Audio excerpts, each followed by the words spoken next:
اب اللہ نہ کرے ایک آدمی ہو بیٹھا ہوا ہو، اسے فون آ جائے کہ اس کی گھر کی چھت گر گئی اور سارے اس کے بیوی بچے ہلاک ہو گئے، اور ساتھ یہ فون آ جائے کہ کاروبار دکان کو آگ لگ گئی، وہ بھی ساری جل گئی، تو کتنا بڑا نقصان ہے، اس کی ساری دنیا ختم ہو گئی۔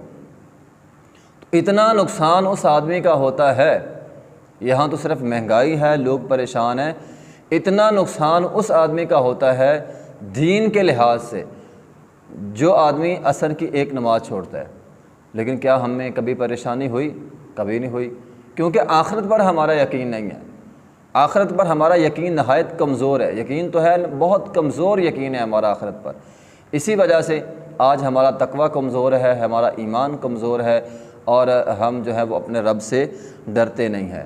جبکہ اگر ہم قرآن پڑھیں تو اللہ نے قرآن مجید کا پورا ایک حصہ آخرت کے حوالے سے نازل کیا ہے، تاکہ لوگوں کو آخرت